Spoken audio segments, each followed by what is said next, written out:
Hi guys, my name's Veli, and today I'm going to talk to you about how strength and conditioning can help improve your kick with specific strength and conditioning training. So let's dive right in.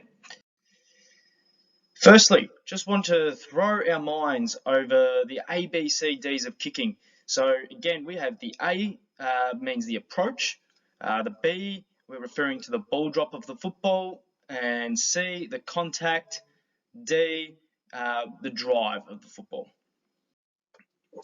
When we talk about strength in relation to kicking, we do need to understand what strength actually is. It's just another term for force. How much force can you produce? The production of force. So when we talk about force and strength, it's really important to just throw our eyes over a concept of the ball drop. When you are doing a ball drop, you are actually planting on one foot. When you plant on one foot, you need to have really strong hips and stabilizing muscles around your hips to be able to actually remain balanced and have a really forceful and drive with the kick. And that's where I'll flow on to and talk a little bit about the drive. So as you're planting your foot, you're stabilizing, you need to be really strong through your hips so you don't dip from left to right or rotate at the hips. Then you're actually going to drive the football, and that's where the force application really comes into it. The momentum with the kick is going to come from the force that you produce when the football lands on your boot. So the more force you can generate with your lower body, the better, because it means you're going to have a longer kick. The kick is going to go further. I want you to think about the quality of your kicks throughout a match are also going to be really, really important when it comes to strength. And that's because if you aren't strong, it means you're going to fatigue a lot quicker. And if you're fatiguing a lot quicker, then the accuracy of your kicks are going to go down, and the drive and the momentum of your kicks aren't going to be as forceful, and the penetration of your kicks just aren't going to be there. So strength becomes extremely important in that aspect. If you're actually not strong, it leaves you a little bit more likelihood and susceptible to injury as well. So think about, again, we're trying to compensate for movement when we're not strong. That's going to leave our body into positions where we don't want to. That's where you're going to leave them at risk. So I'm talking about if you're trying to generate a kick that's a really long kick, but you simply don't have the strength there. So therefore your body compensates, and therefore it's going to sort of rotate. You're going to rotate at the hips or rotate at the spine, or you're going to dip your hips too much from one way or another.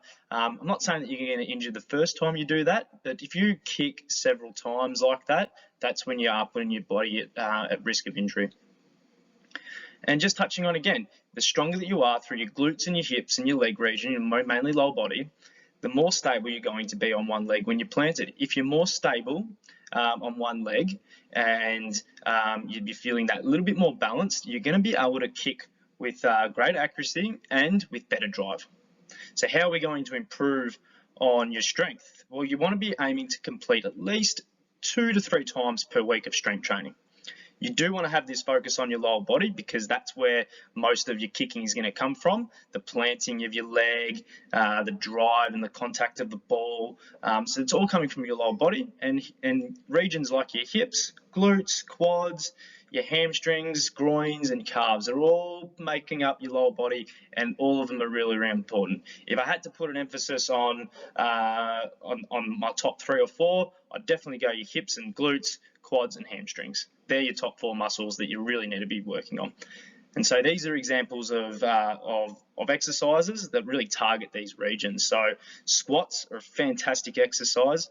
Glute bridges, hip thrusts, calf raises, mini band crab walks are a really, really good exercise because it actually helps stabilize your hips through the development of your glute medius, and also leg raises as well from a lateral side, where we talk about that, really strengthening up the stability of the hips and your glute med again.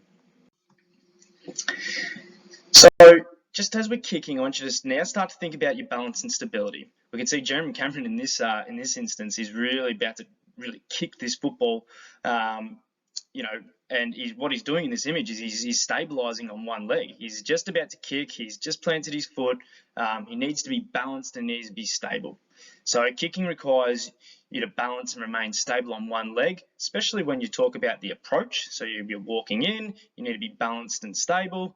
particularly when we talk about the ball drop, as you're placing the football down towards your boot, that's where you're going to need to be most stable and balanced, because if you are not, then the football might not make good contact with the football, and then that's when we can have really inaccurate kicks.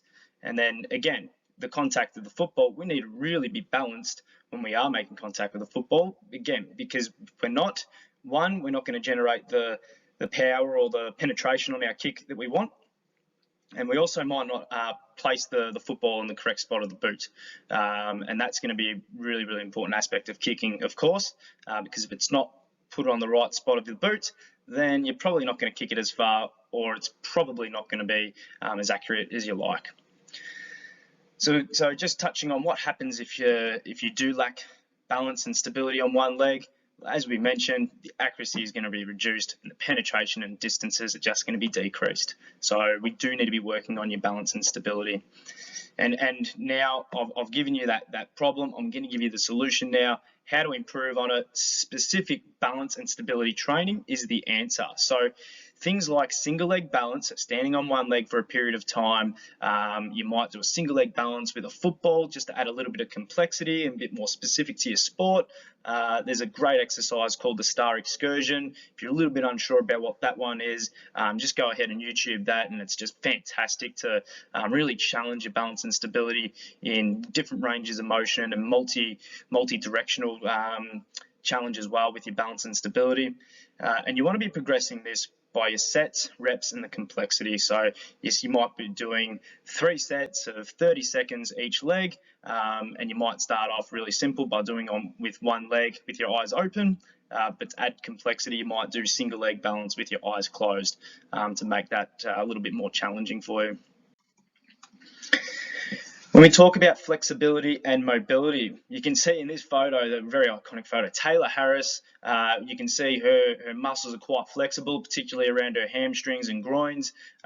She's got a big kick, one of probably the biggest kicks in AFL women's sport.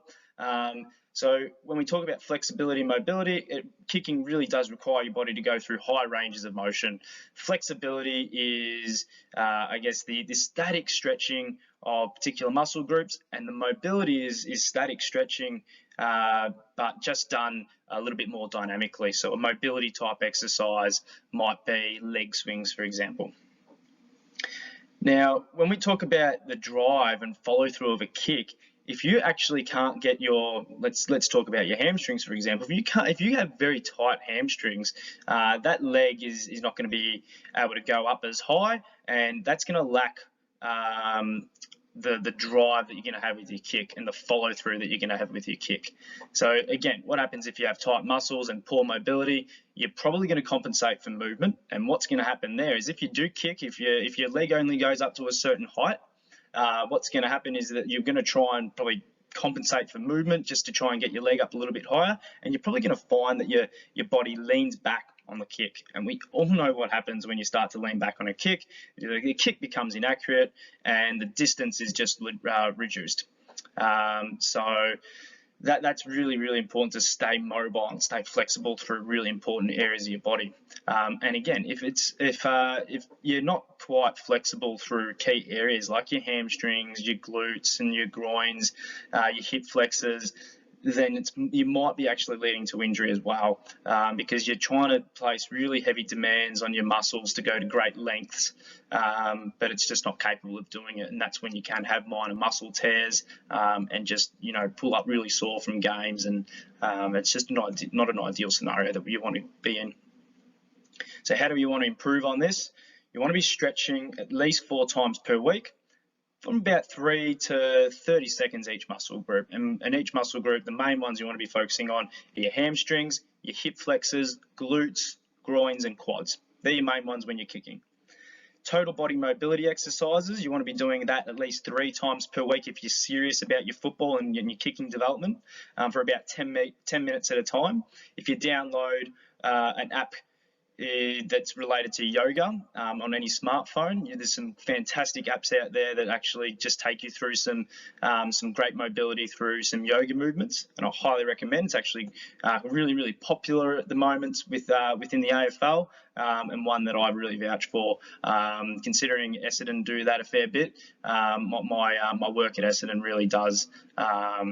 Yeah, I really do see that they do that a fair bit at the club, which is great.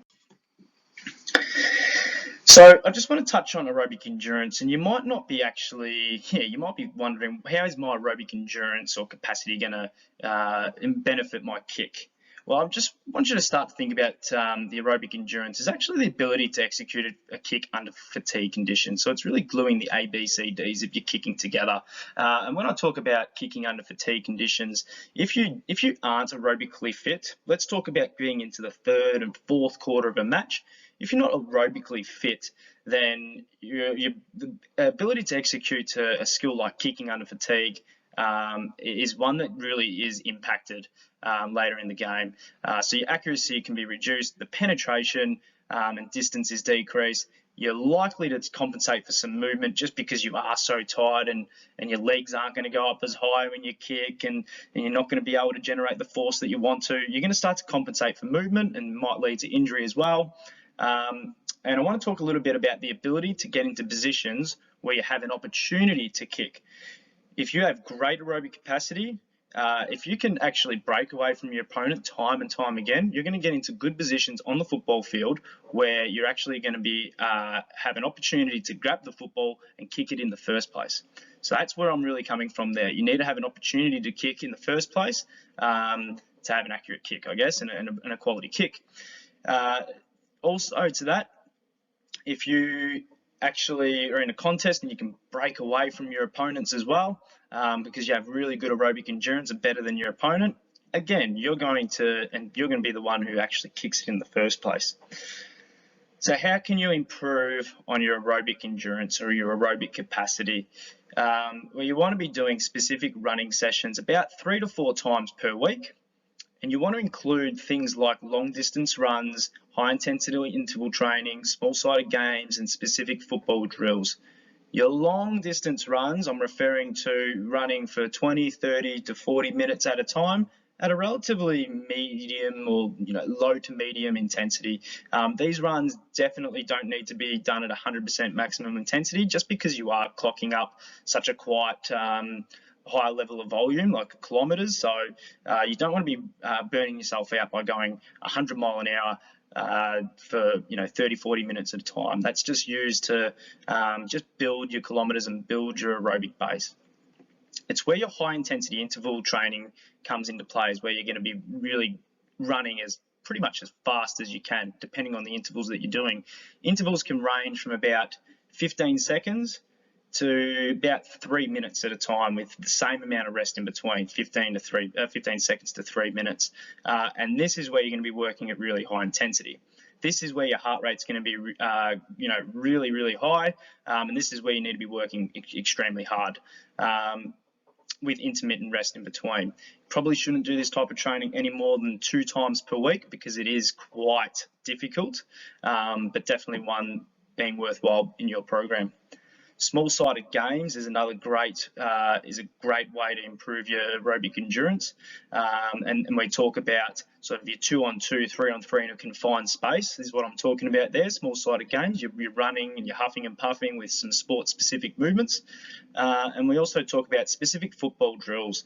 What I mean by that is in football training or a game, it's likely that you're going to be running, picking up the ball, kicking. You're still going to get some fitness elements in there, like your aerobic capacity, but you're also going to be practicing executing under fatigue conditions. So you can't get any more specific than that. But like I said, all are important and should be incorporated into your training program. Just a quick couple of notes. You need to be progressing your running over a period of time. You shouldn't be, if you're not used to running a lot, I really don't urge you to run too much too soon. So if you're not used to running 30 Ks in a week, then just start small and gradually build your distances and your speed or intensity that you run at. And last point I want to make is that you don't need to be running at 100% maximum effort every single session. It's actually an ineffective way to training because you're not going to allow your body to recover in between each session the way you would like. So really, really important that every session isn't 100% maximal intensity. Focus your longer runs at less intensity or speed, and focus your high intensity interval training at high intensity. And make sure you allow for plenty of recovery in between sessions. So guys, that's about it when it comes to your kicking and strength and conditioning. Remember, you've got your you've got to focus on your strength, your balance and stability, your flexibility and mobility, and finally your aerobic endurance. 100%, all of them are so effective at helping improve your kick. So I strongly urge that you really start to hone in on these areas and really supplement your kick. Good luck, guys, and I look forward to seeing you soon.